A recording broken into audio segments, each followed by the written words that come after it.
The wildflowers bloomed blood-red across the California Valley on that August morning in 1876, and Clara Ashworth knew each one by name like they were her children, though she had none of her own yet at 22 years old. She walked through the meadow east of San Francisco with her wicker basket tucked against her hip, her calico dress swishing through the tall grass as dawn painted the sky in shades of amber and rose. The city sprawled behind her, growing faster than the wildflowers ever could, but out here in this forgotten pocket of land between the expanding streets and the ranches beyond, nature still held dominion. Clara had been collecting wildflowers every morning for 3 years now, ever since her mother had passed and left her the small flower shop on Montgomery Street. The shop had been her mother's dream, and Clara honored that dream by filling it with fresh bouquets daily, arrangements that brought beauty into the lives of miners, merchants, and millionaires alike. This particular morning felt different somehow, charged with possibility like the air before a summer storm. Clara knelt beside a cluster of Indian paintbrush, their crimson petals still wet with dew, and carefully cut several stems with her small shears. She whispered a quiet thank you to the earth, as her mother had taught her, then moved deeper into the meadow where the California poppies grew wild and orange as sunset. She did not notice the rider watching her from the ridge above until his horse whinnied softly in the morning air. Clara straightened, shading her eyes against the rising sun. The silhouette of horse and rider stood motionless against the golden light, and for a moment she felt a flutter of concern.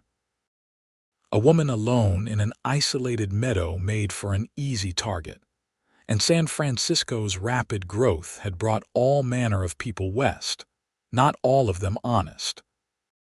But then the rider urged his mount forward, picking his way down the slope with practiced ease, and as he drew closer, Clara could see he meant no threat. He was young, perhaps 25 or 26, with dark hair that curled slightly beneath his worn hat. His face bore the bronze of someone who lived under the sun, and his clothes marked him clearly as a working cowboy. Leather chaps scarred from brush and rope, a faded blue shirt, boots that had seen 1,000 miles. But it was his eyes that caught Clara's attention as he reined in his bay gelding several respectful feet away. They were the color of the winter sky, gray-blue and striking, and they held a kindness that immediately put her at ease. "Morning, miss," he said, touching the brim of his hat. His voice carried the soft drawl of someone raised in ranch country, perhaps Texas or New Mexico. "Did not mean to startle you. I was riding fence line for the Garcia Ranch and saw you out here. Wanted to make sure you were all right." "I am perfectly fine, thank you," Clara replied, relaxing her grip on the basket handle. "I collect flowers here most mornings. The Garcia family knows me well enough."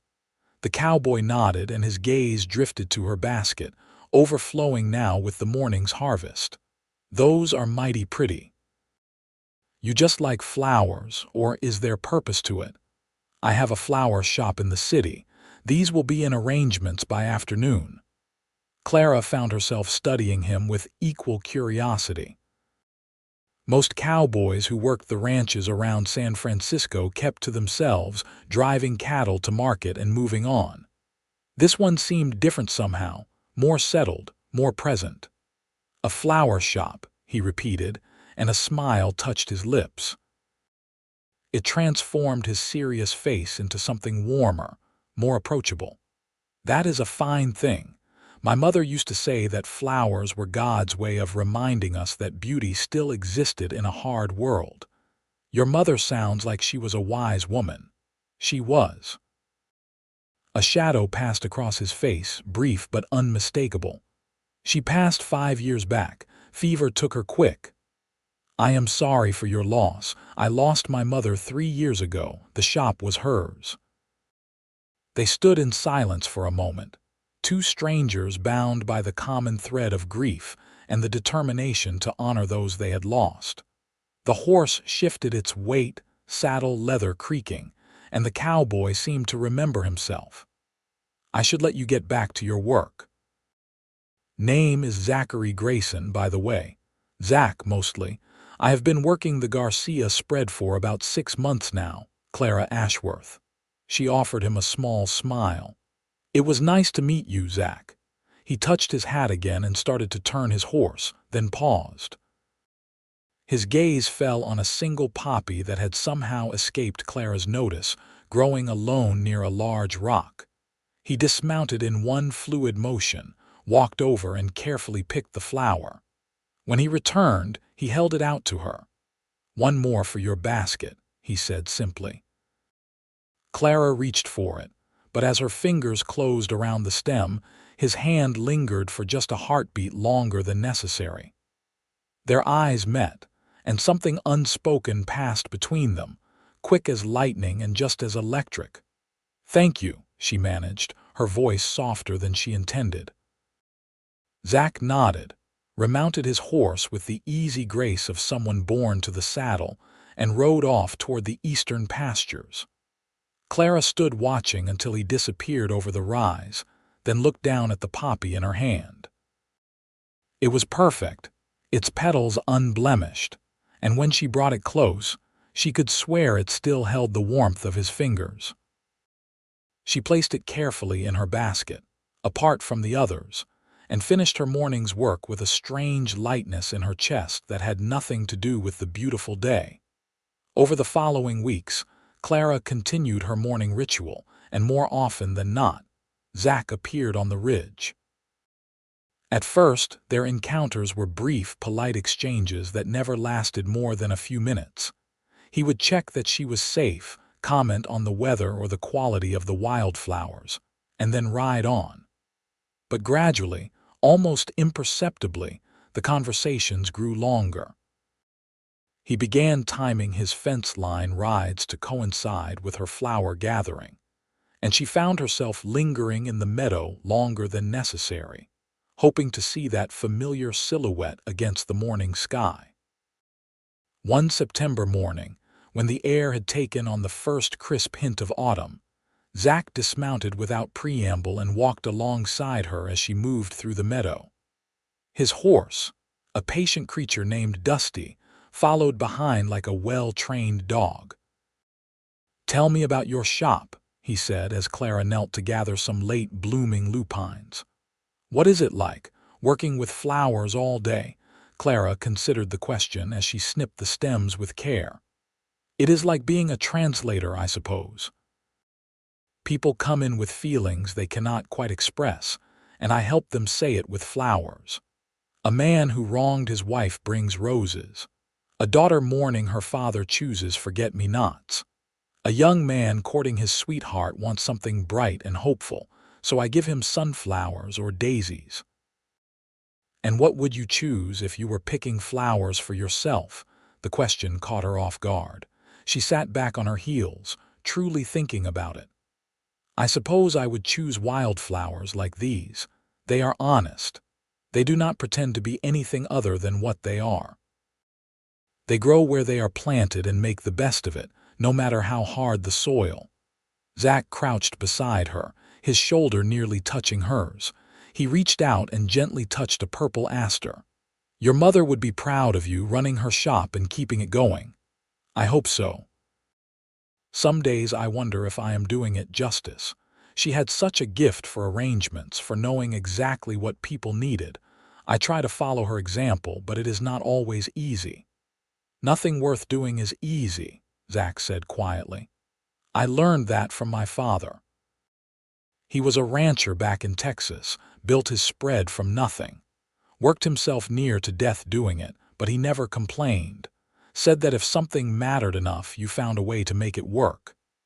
"Is that why you came to California, to build something of your own?" He nodded, standing and offering his hand to help her up. She took it, feeling the calluses on his palm, the strength in his fingers. "Been saving my wages for 3 years now. Figure another 2 years, maybe 3, and I will have enough to buy some land of my own. Nothing big, just enough to run a small herd. Build a house, maybe start a family if I am lucky enough to find a woman willing to share that kind of life." Clara felt her heart skip strangely in her chest. She busied herself with arranging the flowers in her basket to hide her reaction. "That sounds like a good dream. What about you? Do you plan to run the shop forever?" "I have not thought much beyond it, honestly. The shop keeps me busy enough that I do not have much time for dreaming." Zach was quiet for a moment, and when Clara glanced up, she found him studying her with an intensity that made her breath catch. "Seems like everyone should have time for dreaming," he said softly. "Otherwise, what is the point of all the hard work?" Before Clara could formulate a response, Dusty nickered urgently. Zach turned, his hand automatically dropping to the rifle scabbard on his saddle, his body tensing. Clara followed his gaze and saw 3 riders approaching fast from the north, dust rising beneath their horses' hooves. "Get behind me," Zach said quietly, his voice suddenly hard and commanding. Clara moved closer to him, her heart beginning to pound. San Francisco might have been growing more civilized, but the lands around it still attracted rough men, and trouble could arrive as quickly as the weather changed. The riders reined up about 20 feet away, their horses breathing hard. They were rough-looking men, their clothes worn and stained, their faces shadowed by low, pulled hats. The one in the middle, a thick-set man with a scar running from his left eye to his jaw, leaned forward in his saddle. "Morning, friend," he said, though his tone held no friendliness at all. "That is a mighty fine horse you have got there." "He is not for sale," Zach replied evenly. "Did not say I wanted to buy him." The scarred man smiled, revealing yellowed teeth. "Saw the lady from up the ridge. Seems unwise, her being out here all alone. Lucky you came along when you did." "Lucky indeed. Now if you gentlemen will excuse us, we need to be moving along." Zach's hand remained near his rifle, casual but ready. The scarred man's smile faded. "See, that is the problem. We have been watching these parts for a while now. Notice the lady comes out here regular-like, collecting her flowers. Notice she is always alone, until recently anyway, until you started showing up." Clara's blood ran cold. They had been watching her. For how long? And what had they been planning before Zach started accompanying her? "Well, she is not alone anymore," Zach said, his voice dropping lower, taking on an edge sharp as a knife. "And she will not be alone again. So whatever thoughts you have been entertaining, you can ride on and forget them." The scarred man exchanged glances with his companions. For a long moment, the meadow was silent except for the wind in the grass and the nervous shifting of the horses. Clara could see the calculation in the men's eyes, weighing their chances, considering their options. Finally, the scarred man straightened in his saddle. "Seems like there has been a misunderstanding. We were just being neighborly, checking on the lady's welfare." "Then your concern is noted and appreciated. You can be on your way." The 3 men sat for another few heartbeats, and Clara could feel the tension stretched tight as a rope between them and Zach. Then the scarred man nodded slowly, turned his horse, and the 3 of them rode off to the north, not hurrying but not dawdling either. Zach did not relax until they were out of sight. Then he turned to Clara, his face serious. "You cannot come out here alone anymore. I've been coming here for 3 years without trouble. And those men have likely been watching you for weeks, waiting for the right opportunity." "You were lucky, Clara. You understand that." She did understand, and the realization made her feel suddenly cold despite the warm morning. "I cannot just stop. The shop needs the flowers. My customers depend on me." Zach ran a hand through his hair, frustration evident in the gesture. "Then I will come with you, every morning. I will talk to Senor Garcia, explain the situation. He is a good man, he will understand. I cannot ask you to do that. You have your own work. You are not asking. I am offering. He stepped closer, and his hand came up to gently touch her arm. Clara, I will not let anything happen to you, not if I can prevent it. The sincerity in his eyes, the protectiveness in his voice, stirred something deep in Clara's chest. She had been alone for so long, managing everything by herself, never allowing anyone to share her burdens. But standing here with Zach, feeling the warmth of his hand on her arm and seeing the genuine concern in his face, she realized how tired she was of being strong all the time. "All right," she said softly. "Thank you." From that day forward, Zach met Clara at the meadow every morning without fail. Señor Garcia, when informed of the situation, had been immediately supportive, adjusting Zach's duties to accommodate the early morning rides. The older rancher had daughters of his own and understood the dangers that women faced in the still wild lands around the growing city. As September gave way to October, the morning rides became the part of the day that both Clara and Zach looked forward to most. They talked about everything and nothing, sharing stories of their childhoods, their dreams, their fears. Zach told her about growing up on his father's ranch, about learning to rope and ride before he could properly read, about the devastation when a drought had forced his father to sell everything, and how his father had died the following winter, his heart broken along with his dreams.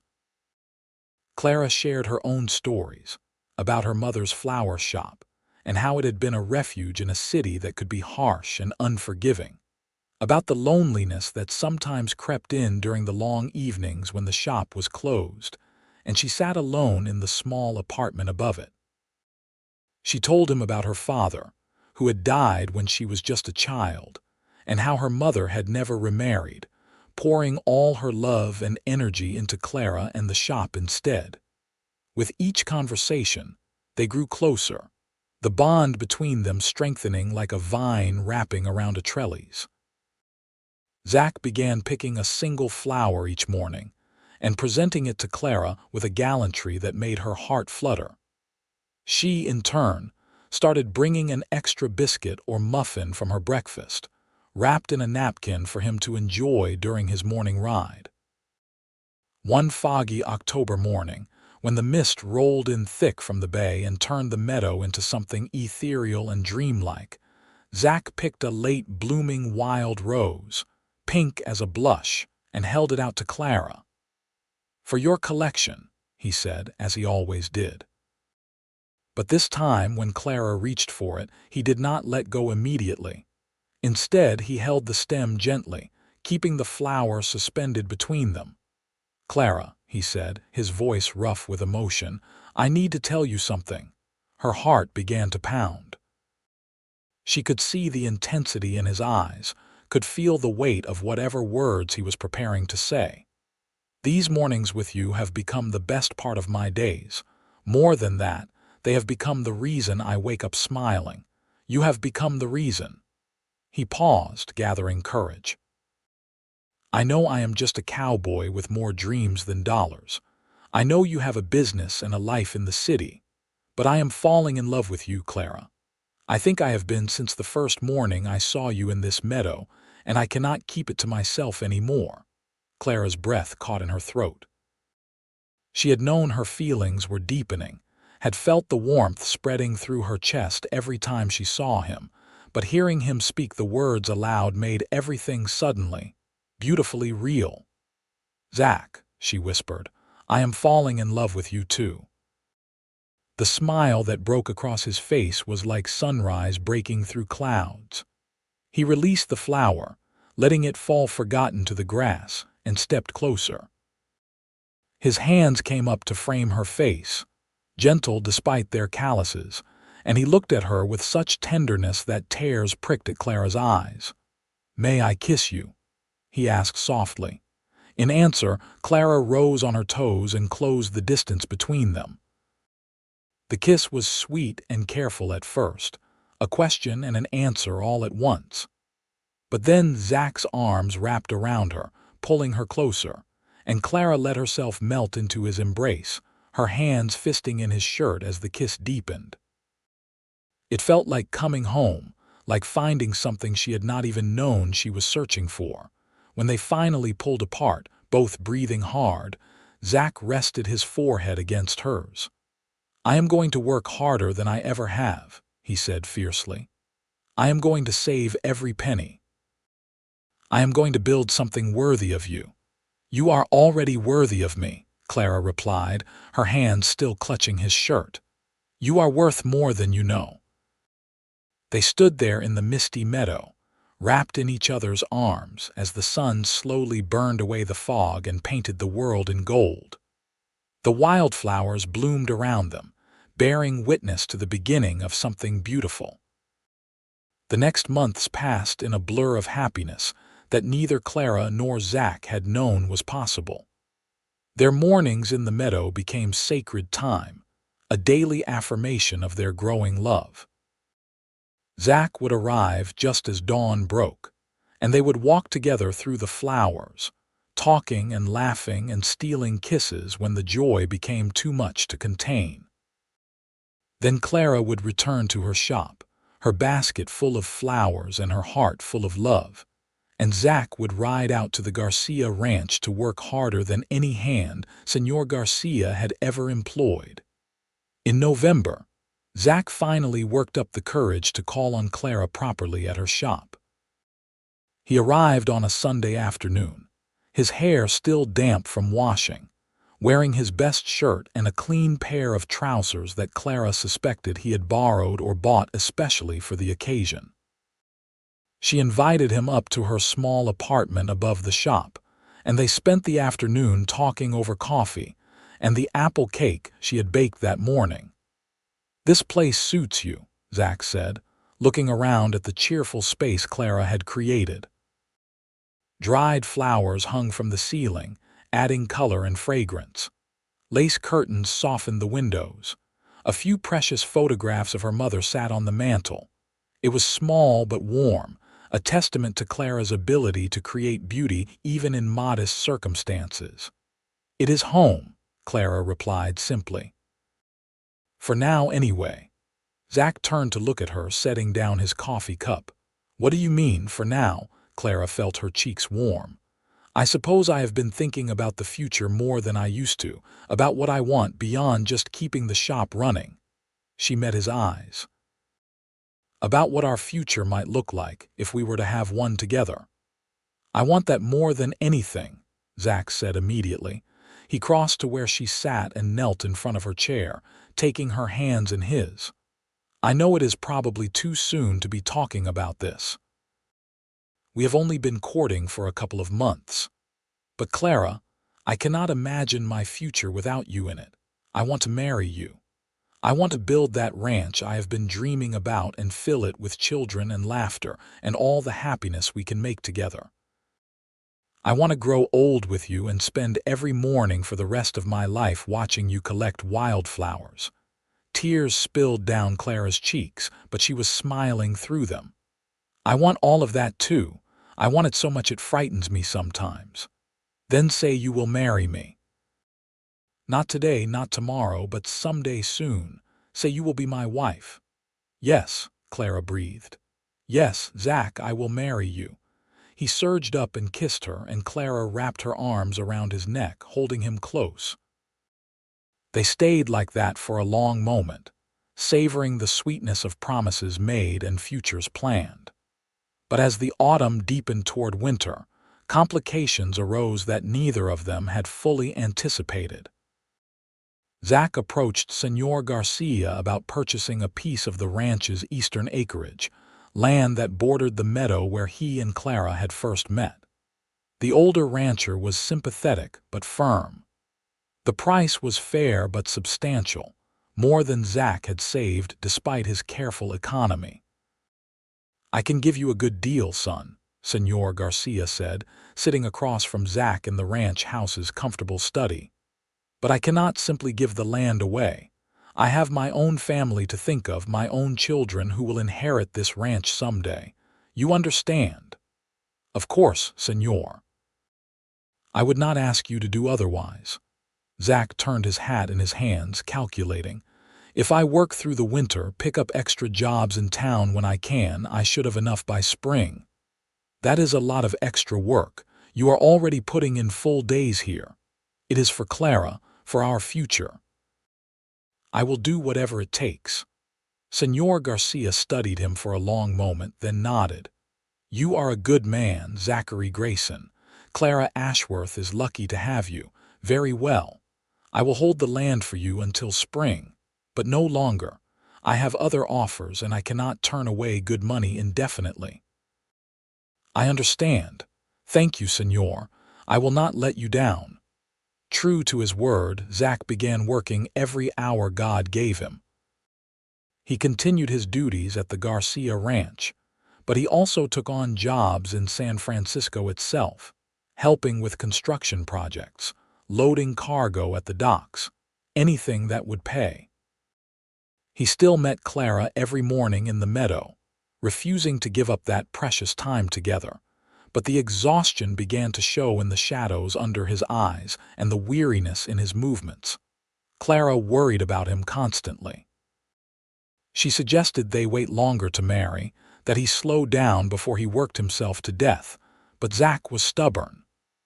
"I want to marry you properly," he insisted one December morning as they stood in the meadow, their breath misting in the cold air. The flowers had mostly died back for the winter, but Clara still came out to gather evergreen boughs and holly for her holiday arrangements.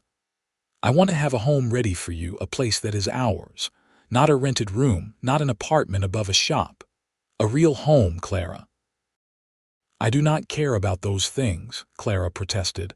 "I care about you. I care about us being together. The rest will come in time." "I care," Zach said firmly. "My father lost everything because he did not plan well enough, did not save enough. I will not make the same mistakes. I will not start our marriage with nothing to offer you but good intentions." Clara wanted to argue further, but she could see the determination in his face, the pride that drove him. It was part of what she loved about him, this fierce determination to provide and protect. So she held her tongue and instead focused on supporting him however she could. She packed him hearty lunches to take on his various jobs. She made sure he had warm gloves for the cold mornings. She loved him through the exhaustion and the worry, trusting that spring would come and with it, the future they had been planning. Christmas arrived, and with it, a rare light snow that dusted San Francisco's streets and gave the city a magical quality. Clara had been invited to spend Christmas dinner with the Garcia family, a gesture of kindness from Señor Garcia's wife, and she had insisted that Zach come as well. It was the first holiday either of them had spent with anything resembling family since losing their parents, and the warmth of the Garcia home, filled with children and laughter, and the smell of Señora Garcia's incredible cooking, brought tears to both their eyes. After dinner, as the family gathered around the piano to sing carols, Zach pulled Clara aside into the quiet of the ranch house's front room. A small fire crackled in the hearth, and through the window they could see the snow still falling gently. "I have something for you," Zach said, reaching into his pocket. He pulled out a small cloth bag and placed it in Clara's hand. She opened it carefully and gasped. Inside was a ring, simple but beautiful, a single small diamond set in a silver band. It was not elaborate or expensive, but it was perfect. "It was my mother's," Zach explained softly. "The only thing of hers that I kept when we lost the ranch. I have been carrying it with me for 5 years, waiting for the right woman to give it to." He took the ring from the bag and held it up between them. "Clara Ashworth, will you wear this ring? Will you marry me as soon as I can give you a proper home?" "Oh, Zach," Clara's vision blurred with tears. "It is beautiful, she was beautiful, and yes, yes, I will wear it proudly." He slipped it onto her finger, and it fit as if it had been made for her. Clara admired it for a moment, watching how the firelight caught in the diamond, then threw her arms around Zach's neck and kissed him with all the love in her heart. They set a wedding date for May, giving Zach the time he needed to finalize the land purchase and start building their home. The winter months were difficult, with Zach working himself nearly to exhaustion and Clara managing the shop alone while dreaming of their future together. But they had each other, and the mornings in the meadow and the promise of spring. In February, trouble found them again. Clara was closing up the shop one evening, counting out the day's receipts and preparing to lock the door, when she heard heavy footsteps on the stairs leading up to her apartment. She froze, her heart beginning to pound. She was not expecting anyone, and the footsteps did not sound right. Too heavy, too careless. The door at the top of the stairs crashed open, and Clara heard furniture overturning, the sound of her possessions being thrown about. Fear spiked through her, but it was immediately followed by anger. This was her home, her mother's legacy, and she would not cower in her own shop while someone violated it. She grabbed the pistol her mother had kept under the counter, a small derringer that Clara had never imagined she would need to use, and moved quietly up the stairs. Her hands shook, but she forced them steady. At the top of the stairs, she found her apartment in chaos.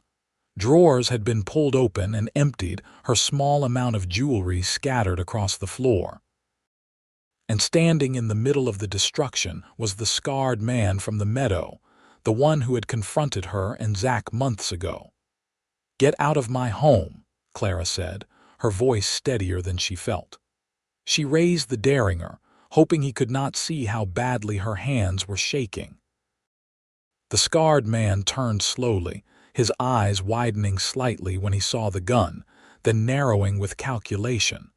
"Now, miss, let us not do anything foolish. The only foolish thing here is you breaking into my home. Get out now, or I swear I will shoot you. I do not think you will." He took a step toward her. "You are not a killer. You are a flower girl who plays at being tough." Clara cocked the hammer on the derringer, the click loud in the small room. "Try me." They stood in a tense standoff, and Clara could see him weighing his options. Then, from the street below, came a shout and the sound of running footsteps. The scarred man cursed, pushed past Clara, and bolted down the stairs. She heard him crash out the back door as other footsteps pounded up the front stairs. Zach appeared in her doorway, wild-eyed and breathing hard, his own pistol drawn. Behind him was a San Francisco police officer, summoned by one of Clara's neighbors who had seen the break-in. "Clara." Zach holstered his gun and crossed to her in 2 long strides, pulling her into his arms. "Are you hurt? Did he touch you?" "I am fine," Clara managed, finally allowing herself to shake now that it was over. "He was going through my things. The same man from the meadow." The police officer searched the apartment and the surrounding area but found no sign of the intruder. He took Clara's statement, assuring her that patrols would be increased in the area, but Clara could see the resignation in his eyes. San Francisco was a big city now, and one man could disappear easily if he knew what he was doing. After the officer left, Zach held Clara close, his face buried in her hair. "You are not staying here alone tonight. You are coming back to the ranch with me. Zach, I cannot just abandon the shop. Then we will bring someone to watch it. One of the Garcia boys, maybe. But you are not staying here alone, Clara, not after this." He pulled back to look at her, his face set with determination. "In fact, you are not staying here alone ever again. We are moving up the wedding. But the house is not finished. You have not finalized the land purchase. I do not care. We will live in a tent if we have to. I am not risking your safety for the sake of pride or propriety." His hands framed her face, his touch gentle despite the fierce protectiveness in his voice. "Clara, I love you.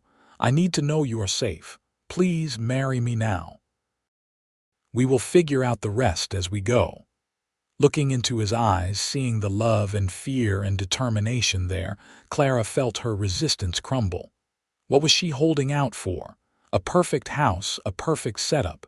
Those things were not what mattered.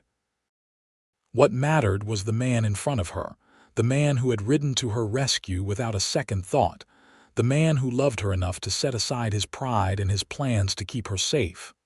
"All right," she whispered. "Yes, let us get married. Let us start our life together now."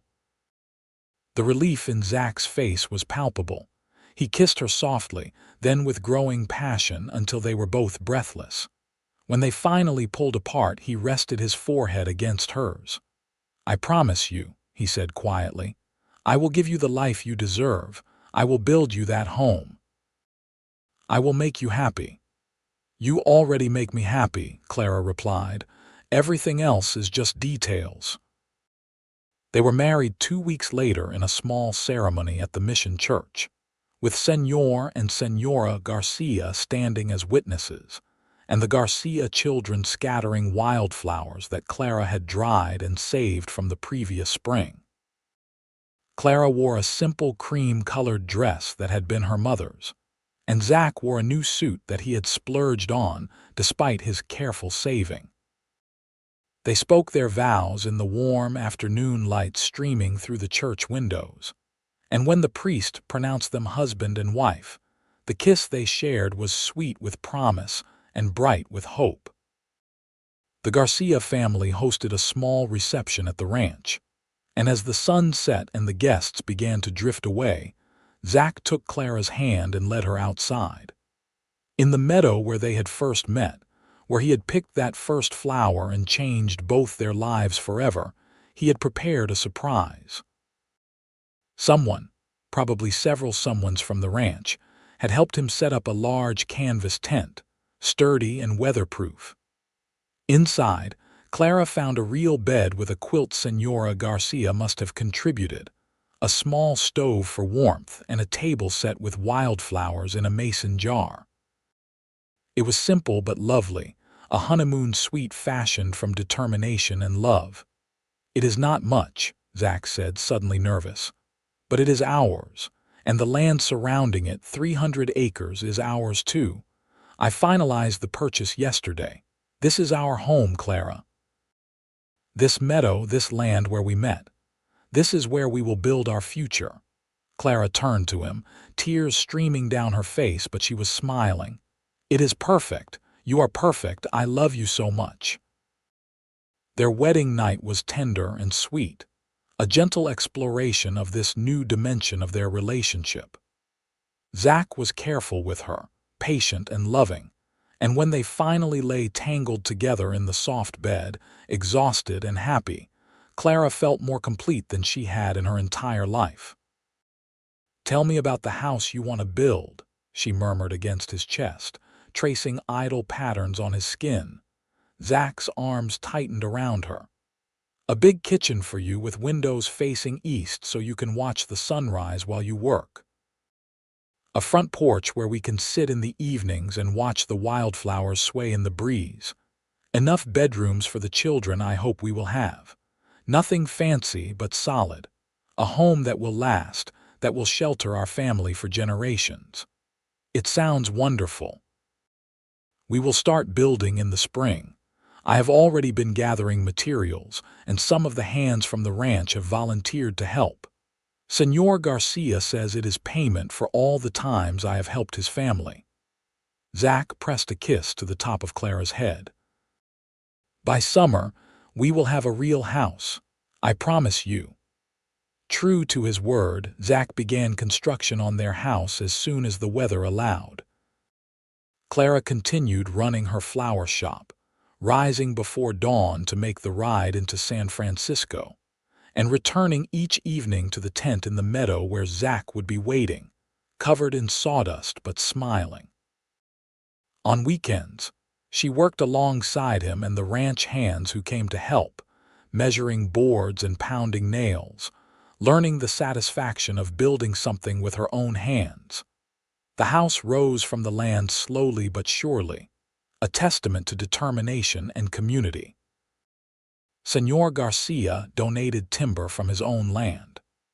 The other ranchers in the area, having heard the story of Zach and Clara's courtship and the trouble with the intruders, contributed materials and labor. Even some of Clara's regular customers from the shop, touched by her story, sent gifts to help furnish the new home.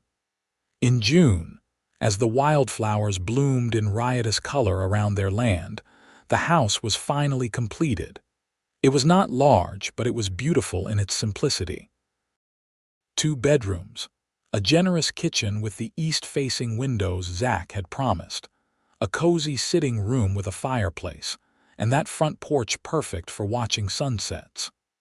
Clara cried when Zach carried her over the threshold, overwhelmed by the reality of this dream they had built together. They spent their first night in the house making love in their new bed, then talking long into the darkness about their hopes and plans. Clara wanted to keep running the shop, at least for a while, but perhaps train someone to take over the day-to-day operations so she could focus on growing flowers here on their own land. Zach wanted to start small with his cattle operation, maybe a dozen head to begin and grow from there as they could afford it.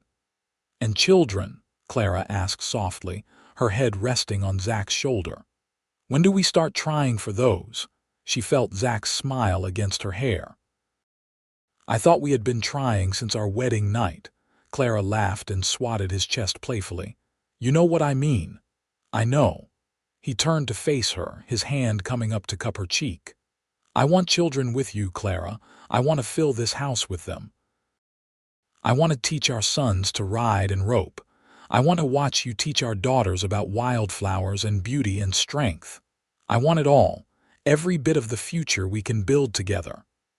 "Then let us build it," Clara whispered, pulling him down for a kiss. The first year of their marriage passed in a blur of hard work and deep happiness. Zach proved to be as skilled at ranching as he was at everything else, and his small herd grew steadily. Clara successfully trained a young woman named Margaret to manage the shop 3 days a week, giving Clara time to focus on cultivating flowers on their own land. She created cutting gardens around the house, growing everything from roses to zinnias, and the arrangements she made from her own flowers were more beautiful than anything she had created before. In the fall, Clara missed her monthly courses. She waited another month to be sure, then told Zach the news one evening as they sat on their front porch watching the sunset paint the sky in shades of gold and crimson. "I am with child," she said simply, taking his hand and placing it on her still flat stomach. Zach went very still, his eyes widening. Then a smile broke across his face, so bright and joyful that Clara felt answering tears spring to her eyes. He stood, pulling her up with him, and spun her around carefully, laughing with pure delight. "We are going to have a baby," he said, his voice full of wonder. "Clara, we are going to be parents." "We are," she confirmed, laughing through her tears. "Are you happy?" Happy does not even begin to cover it. He set her down gently, then knelt in front of her, pressing his face to her stomach. "Hello, little one," he said softly. "I am your papa. I cannot wait to meet you." The pregnancy progressed smoothly, and Zach became even more protective than he had been before, constantly worrying about Clara overdoing things. She tolerated his hovering with good humor, knowing it came from a place of love. Señora Garcia took Clara under her wing, sharing wisdom from her own 6 pregnancies, and helping Clara prepare for the baby's arrival. As winter gave way to spring, and Clara's belly grew round with their child, they worked together on preparing the smaller bedroom as a nursery. Zach built a cradle from oak wood, carving it with flowers and vines in honor of how they had met. Clara sewed tiny clothes and blankets, her heart overflowing with love for this child she had not yet met. On a warm May morning, almost exactly a year after their wedding, Clara's labor began. It started with mild cramping that gradually intensified as the day wore on. Zach sent for Senora Garcia and the midwife, then paced the house like a caged animal, feeling helpless in the face of his wife's pain. The labor lasted through the day and into the evening, and there were moments when Zach thought he might go mad from worry. But Clara was strong, stronger than he had ever imagined, and just as the sun was setting, painting the sky the same colors as that first morning in the meadow, their son was born. The midwife placed the squalling, red-faced infant in Clara's arms, and Zach knelt beside the bed, staring in awe at this tiny person they had created.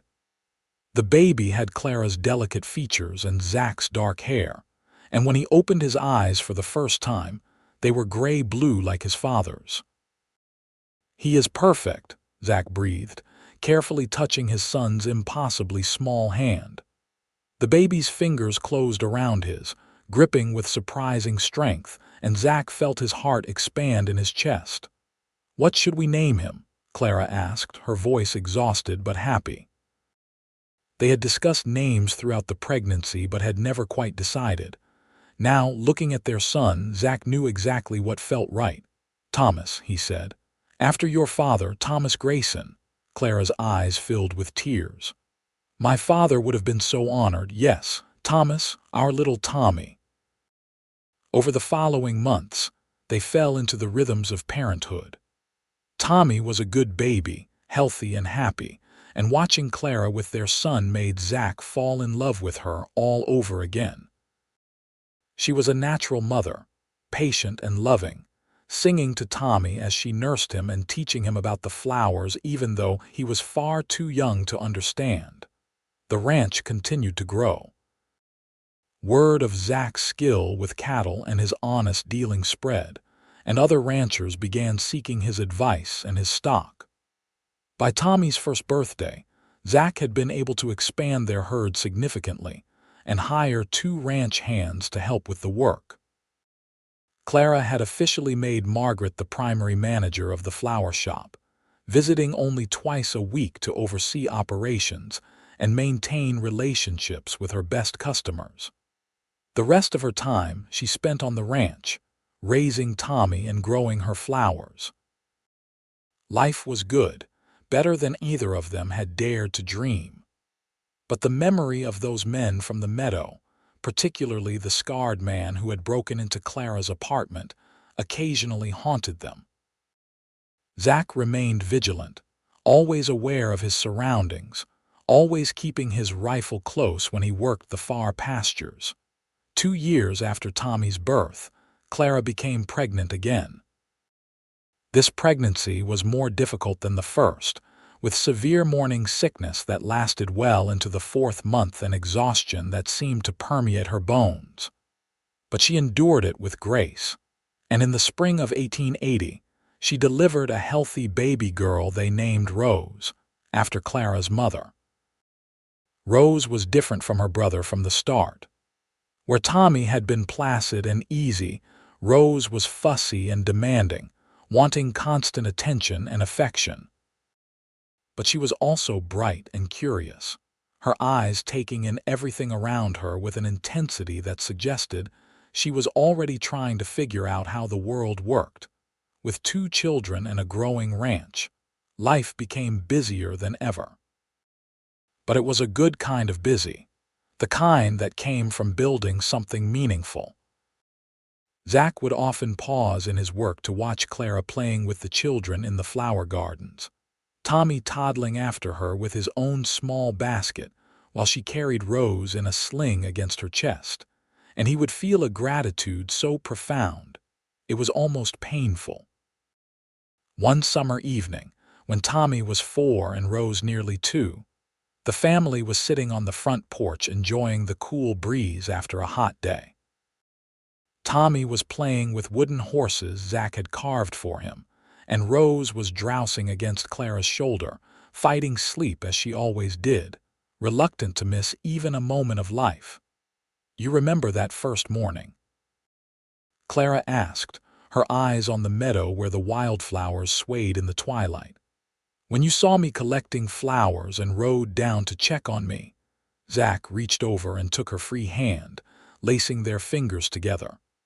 "I remember thinking I had never seen anything so beautiful. You in that meadow, surrounded by all those flowers, the sunrise turning everything golden. I remember my heart skipping a beat. I remember being nervous when I saw you riding toward me. But then you got close, and your eyes were so kind. I felt safe immediately, even though I did not know you at all." "Fate," Zach said simply. "It had to be. What are the chances that I would be riding that particular fence line on that particular morning, that I would look down and see you at that exact moment?" Clara smiled. "My mother used to say that the universe conspires to bring together people who are meant to find each other. That love has a way of working itself out if you are brave enough to reach for it. Are you glad you reached for it?" "For me?" Zach asked, though he knew the answer. He just liked hearing her say it. "Every single day," Clara replied, squeezing his hand. "Every single moment, even the hard ones, especially the hard ones, because they led us here to this porch, to these children, to this life we built together." Tommy looked up from his horses. "Papa, tell the story about the flower." It had become Tommy's favorite bedtime story, the tale of how his parents met. Zach pulled his son onto his lap, careful not to disturb Rose, who was now fully asleep against Clara. "Well," Zach began, "there was once a beautiful lady who collected wildflowers every morning. She knew every flower by name, every color and petal, and she filled her arms with them like treasures." "And then you saw her," Tommy prompted, having heard the story dozens of times. "And then I saw her. I thought she might need help, so I rode down from the ridge, but she did not need help at all. She was perfectly fine on her own. Still, I could not seem to ride away, so I picked a flower, a golden poppy, and I gave it to her." "Why did you give her a flower when she already had so many?" Tommy asked, as he always did. Zach met Clara's eyes over their son's head, and the love he saw there still took his breath away after all these years. "Because I wanted to give her something. I did not have much, just a horse and a job and some dreams, but I could give her that flower. And when I handed it to her, I gave her my heart too, even though I did not know it yet." "And Mama kept it," Tommy said with satisfaction. "And Mama kept it," Zach confirmed, kissing the top of his son's head. They sat together in the gathering darkness, watching the stars emerge one by one in the vast California sky. Inside the house, the cradle Zach had built waited, ready for Rose when they carried her in. In the barn, the horses nickered softly to each other. Across the meadow, the wildflowers that had brought them together settled into sleep, preparing to bloom again with the morning sun. The years continued to pass with the steady rhythm of ranch life. Tommy grew into a thoughtful, serious boy who loved working alongside his father, learning everything Zach could teach him about horses and cattle and the land. Rose was all fire and determination, insisting on doing everything her older brother could do, and usually succeeding through sheer force of will. She loved the flowers like her mother, but she also loved riding and roping, refusing to be confined by anyone's expectations of what a girl should or should not do. When Tommy was 8 and Rose 6, Clara delivered another baby, another son they named James. And 2 years after that, their final child was born, a daughter they called Sarah. The house that had once seemed so spacious was now full to bursting with the chaos and joy of 4 children, but Zach and Clara would not have had it any other way. The ranch prospered beyond their wildest dreams. Zach's reputation as a fair dealer and skilled rancher spread throughout California, and the Grayson Ranch became known for producing some of the finest cattle in the state. Clara's flower business also continued to thrive. She eventually sold the shop in San Francisco to Margaret, who had proven herself more than capable. But Clara maintained several cutting gardens on the ranch and sold her flowers to high-end hotels and restaurants throughout the city. But despite their success, they never forgot where they had come from or how they had found each other. Every year on their wedding anniversary, Zach would wake Clara before dawn, and they would walk together through the meadow, just as they had done in those early days of their courtship. He would pick a flower and present it to her with the same gallantry he had shown that very first morning, and she would tuck it into her hair and smile at him with eyes full of love. The children grew and thrived. Tommy eventually took over much of the day-to-day ranch operations, showing the same dedication and skill his father had. Rose, to no one's surprise, became an accomplished horsewoman and eventually started a horse breeding program that added significantly to the ranch's income. James proved to have a head for numbers and took over managing the ranch's finances. And Sarah, the baby, inherited her mother's gift with flowers and eventually established her own flower business in Sacramento. As Zach and Clara moved into their 40s and then their 50s, they watched with pride as their children built their own lives. Tommy married a sweet-natured girl from a neighboring ranch and gave them 3 grandchildren. Rose shocked everyone by marrying a former cavalry officer and moving to Montana, though she visited often and always with colorful stories. James married late but well, to a schoolteacher who balanced his serious nature perfectly. Sarah remained unmarried longer than her siblings, focused on building her business, but eventually fell in love with a botanist from San Francisco who shared her passion for plants. Through it all, through the joys and sorrows, the successes and setbacks, Zach and Clara remained each other's anchors.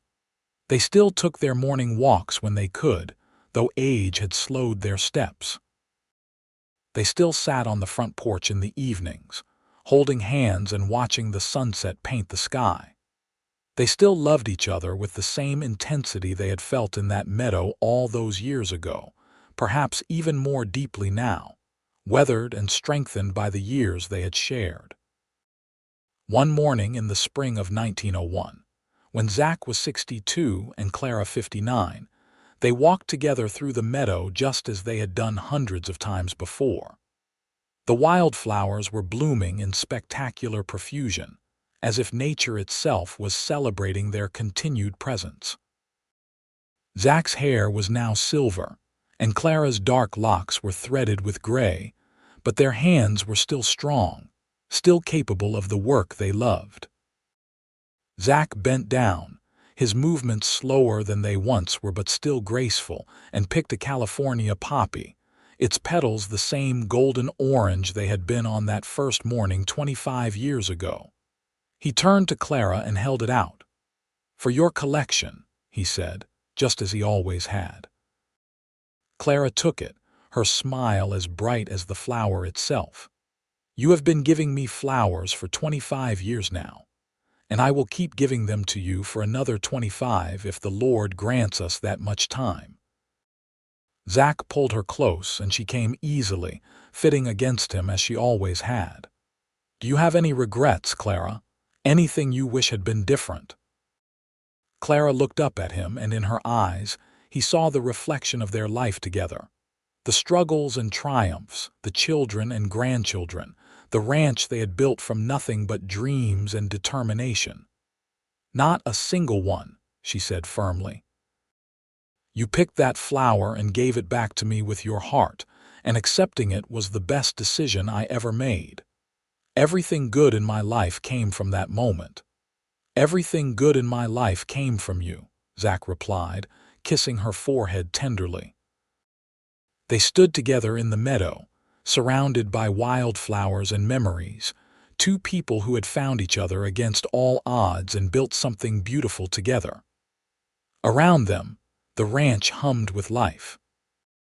In the distance, they could see Tommy working with the cattle, his own children playing nearby. Smoke rose from the chimney of the main house, where James's wife was likely preparing lunch for the family gathering they had planned for later. "It has been a good life," Clara said softly. "The best," Zach agreed. "And it is not over yet. We still have more mornings to share, more sunsets to watch, more grandchildren to spoil." Clara laughed, the sound as bright and joyful as it had been when she was 22 and just falling in love with a cowboy who stopped to check on her in a field of wildflowers. "Then what are we waiting for? Let us go live it." They walked back toward the house together, hands clasped, the poppy tucked into Clara's hair. Behind them, the wildflowers swayed in the breeze, bearing witness to a love story that had started with a single flower and grown into something vast and enduring. A love story that would continue for years to come, passed down through their children and grandchildren, a testament to the power of taking chances, giving hearts, and believing in the possibility of forever. The years continued to be kind to Zach and Clara. They remained active and engaged with the ranch and their family well into their 60s. The ranch had grown into one of the most successful operations in the region, employing over a dozen hands and spanning more than 2,000 acres. But for all its growth and success, it never lost the character that Zach and Clara had instilled from the beginning: hard work, fair dealing, and respect for the land and animals. In the summer of 1905, when Zach was 66 and Clara 63, the family gathered for a massive celebration marking the 30th anniversary of the ranch's founding and the couple's marriage. All 4 children came home with their families. Tommy and his wife brought their 5 children, the oldest now nearly grown. Rose traveled from Montana with her 3 sons, each one as wild and energetic as their mother had been at that age. James came with his wife and their 2 daughters, both bookish and clever like their parents. And Sarah arrived with her botanist husband and their infant son, the youngest grandchild. The celebration lasted 3 days, with dozens of neighbors, friends, and business associates coming to pay their respects to the couple who had become something of a legend in the area. Stories were told and retold about how they had met, about the hardships they had overcome, about the life they had built together from nothing but love and determination. On the final evening, as the party wound down and the guests departed, Zach and Clara found themselves alone on their front porch once again, watching the sun set over the meadow. From inside, they could hear their children and grandchildren laughing and talking, the sound of family filling the home they had built. "Did you ever imagine it would be like this?" Clara asked, leaning against Zach's shoulder. "When you picked that first flower, could you have imagined all of this?" Zach considered the question seriously, as he considered all of Clara's questions. "I imagined love. I imagined happiness. But the reality of it, the depth and breadth of what we have built together, that exceeded anything my young self could have dreamed." "Mine too," Clara agreed. "I thought I would spend my life running my mother's shop, content but alone. I never dared to dream of this. A husband who loves me, children and grandchildren, a home and land of our own. It is almost too much blessing for one person to hold." "Then it is good that there are 2 of us to share it," Zach said, kissing the top of her head. They sat in comfortable silence, watching the light fade from the sky. The wildflowers in the meadow were just shadows now, but they both knew every inch of that land, every flower that grew there, every memory that had been made among the blooms. Inside, someone started playing the piano and children's voices rose in song. Clara smiled. "We should go in. They will wonder where we are." "Let them wonder for a moment more," Zach said, holding her closer. "I want to remember just this. You and me at the end of a perfect day with everything we have built surrounding us, I want to hold this moment forever. I love you, Zachary Grayson, Clara said, turning to look up at him. I have loved you for 30 years, and I will love you for 30 more. And I love you, Clara Grayson. You are the best thing that ever happened to me. The only thing I ever did truly right was picking that flower and giving it to you. They kissed, gentle and sweet, a kiss that held 30 years of love and partnership and understanding. Then they stood, hand in hand, and walked inside together to rejoin their family. The years that followed brought the inevitable changes that time brings. Some of the ranch hands who had worked for them for decades retired. Neighbors passed away. The world beyond their California valley changed in ways both wonderful and troubling. But through it all, Zach and Clara remained constant, their love for each other unwavering.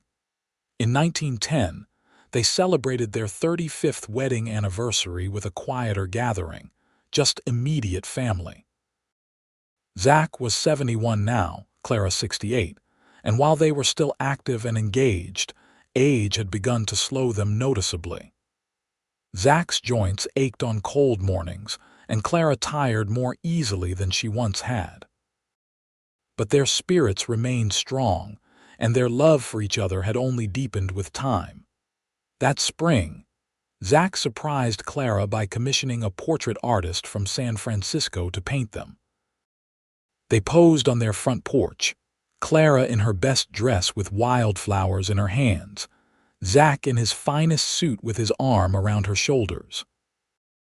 The resulting painting captured not just their faces but the essence of their relationship. The way they leaned into each other, the contentment in their expressions, the obvious love that bound them together. This will hang in the house for generations, Zach said when the painting was delivered, so that your great-great-grandchildren will know what true love looks like. We have been very lucky, Clara said, studying the painting. So many people never find what we found. It was not just luck, Zach corrected gently. We worked at it. Every day we chose each other. We chose love over anger, forgiveness over resentment, partnership over pride. That takes more than luck. You are right, of course. We built this together one day at a time, one flower at a time. That summer brought an unexpected visitor to the ranch. Clara was working in her garden one afternoon when a wagon pulled up the drive. A woman in her 60s climbed down, moving slowly as though injured or ill. Clara did not recognize her at first, but then the woman removed her bonnet, and Clara saw the scar running down her face, jagged and old. I am looking for Clara Grayson, the woman said, her voice trembling slightly. I am Clara Grayson, Clara replied cautiously. Something about the woman seemed familiar, but she could not place it. My name is Martha Henley. You do not know me, but my brother wronged you many years ago. Multiple times, in fact. He was the one who threatened you in the meadow and later broke into your home in San Francisco. Clara felt her blood run cold. She had not thought about that scarred man in years. Your brother. Is he still in the area? He is dead, Martha said bluntly. Killed in a bar fight in Sacramento 3 years ago, and good riddance to him. He was a cruel man who caused nothing but pain his entire life. She paused, seeming to gather courage. I came here to apologize for what he did, to you and to so many others. I know it does not undo the harm, but I wanted you to know that at least one member of his family is ashamed of his actions. Clara studied the woman carefully. She could see sincerity in her face, along with a deep weariness that spoke of a hard life. Would you like to come in? Have some lemonade? Martha seemed surprised by the offer. I do not deserve your kindness. Perhaps not, Clara agreed. But I have learned that carrying anger is like carrying stones. It gets heavy after a while. Come in. Tell me your story. Over lemonade and cookies in Clara's kitchen, Martha shared her tale. She had been her brother's victim as much as anyone, controlled and terrorized by him for years. When he died, She had finally been free to live her own life. Coming to the ranch to apologize was part of her effort to make what amends she could for his actions. When Zach came in for lunch and learned who their visitor was, his first instinct was protectiveness, moving immediately to stand beside Clara. But Clara took his hand and squeezed it gently, signaling that it was all right. They listened to Martha's story together, and by the end, even Zach found himself moved by her courage in coming there. "I forgive your brother," Clara said when Martha had finished. "I forgave him years ago, actually. Holding on to that fear and anger would have poisoned my life, and I refuse to let him have that power over me. I hope you can forgive him too and find peace." Martha left the ranch that day with tears in her eyes and a lightness in her step that had not been there when she arrived. Zach and Clara watched her go, then turned to each other. "You are an amazing woman," Zach said, pulling Clara into his arms. "Your capacity for forgiveness, for moving forward, it humbles me." "I learned it from loving you," Clara replied. "You taught me that the best revenge against people who try to hurt you is to build a beautiful life anyway. And that is what we did." As they moved into their 70s, Zach and Clara gradually turned over more of the ranch operations to their children. Tommy became the official owner, though he consulted with his parents on all major decisions. Rose's horse breeding program was now run by her oldest son, who had inherited his mother's gift with horses. James managed the finances from his home in San Francisco, visiting regularly. And Sarah's flower business had expanded to include 3 shops across Northern California, all supplied in part by flowers grown on the ranch. Zach and Clara were now grandparents to 15 and great-grandparents to 3, with more on the way. Their house was rarely quiet, with family members constantly visiting and grandchildren running through the rooms where their parents had once played. The portrait they had commissioned hung in the main hallway, a reminder of the love that had built this dynasty. In the spring of 1913, when Zach was 74 and Clara 71, they took their morning walk through the meadow as they had done thousands of times before. The wildflowers were in full bloom, and the morning was perfect, clear and warm with a gentle breeze carrying the scent of grass and blossoms. Zach moved more slowly now, leaning on a walking stick he had carved himself. Clara's hair was silver white, and her hands, once so nimble with flowers and shears, had become stiff with arthritis. But they still came to the meadow every morning they could, drawn by the pull of memory and love. Zach bent down, grunting slightly with the effort, and picked a California poppy. He straightened and held it out to Clara, his gray-blue eyes still bright despite the wrinkles that surrounded them. "For your collection," he said, his voice rougher with age but still warm. Clara took the flower, tears suddenly filling her eyes. "You have given me a flower every single day for almost 40 years. Do you know that? Every single day that we could come to this meadow, you have picked a flower for me. And I will keep doing it as long as I draw breath," Zach said. "It is how I tell you I love you without words. That flower, handed from my heart to yours." Clara tucked the poppy behind her ear, then stepped into Zach's arms. They held each other in the morning sunlight, 2 old people whose love had weathered every storm, overcome every obstacle, and emerged stronger for it.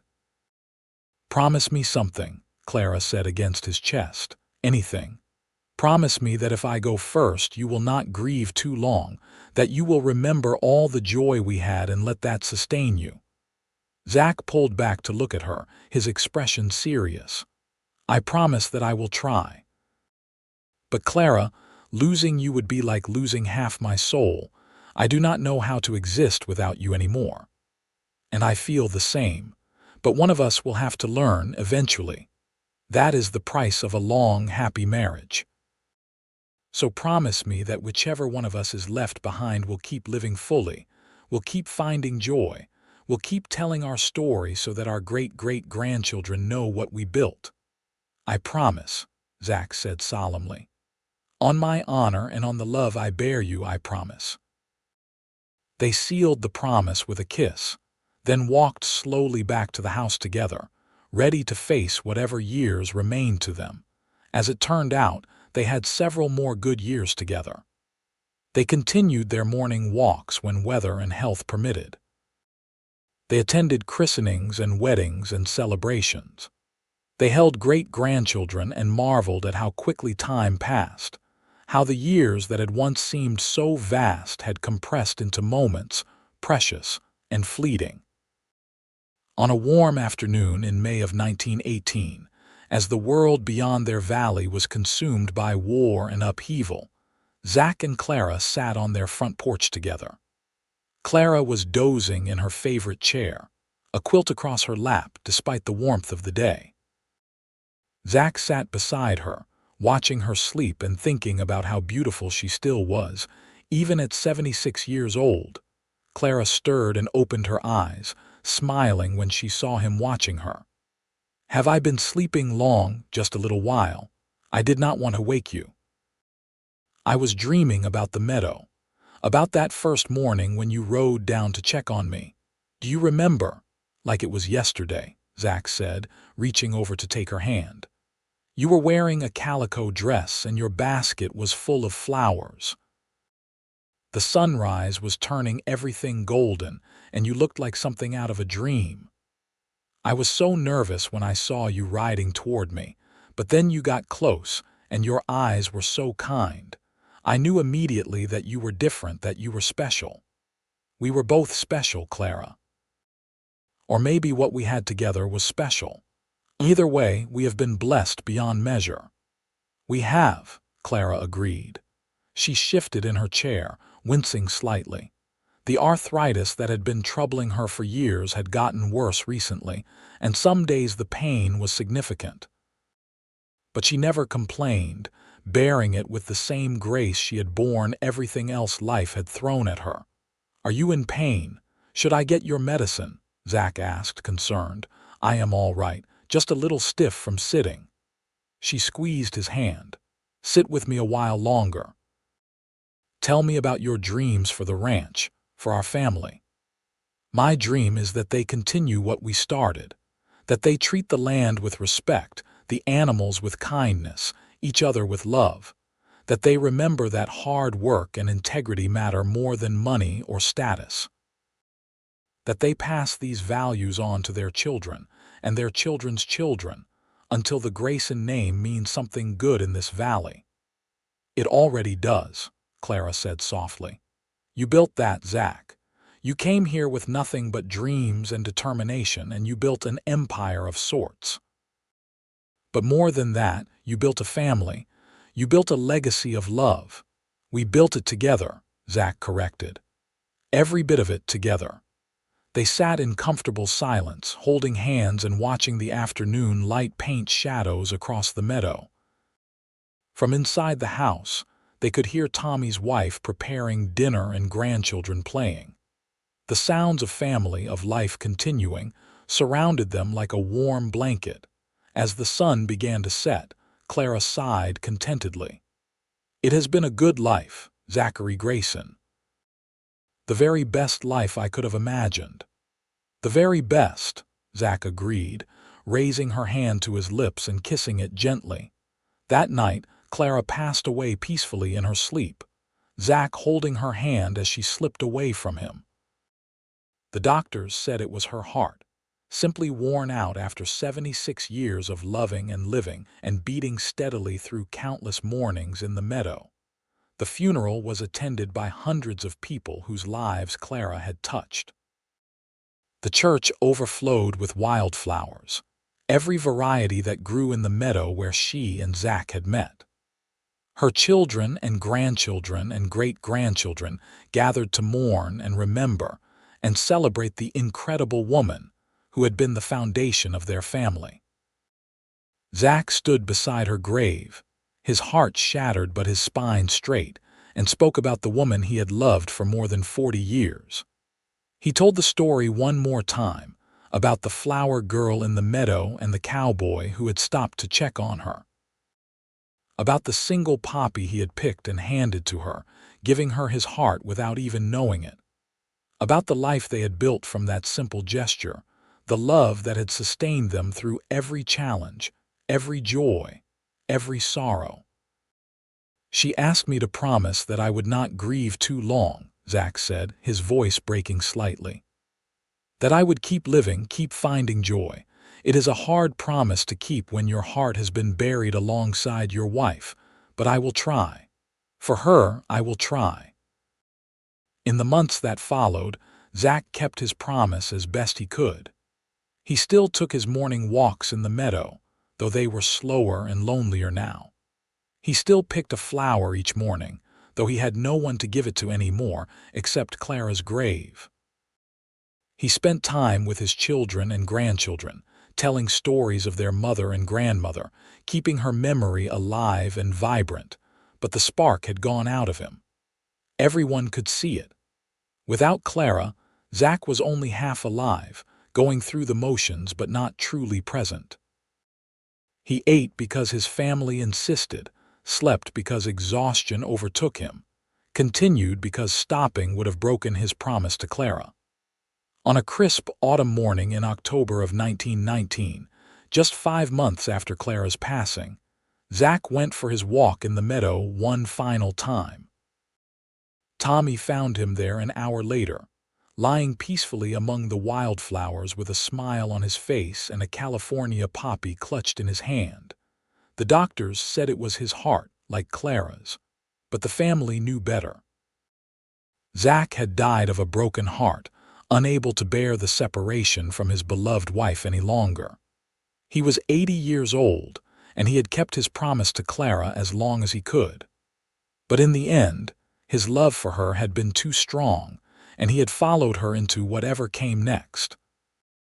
They buried him beside Clara in the small cemetery on the hill, overlooking the meadow.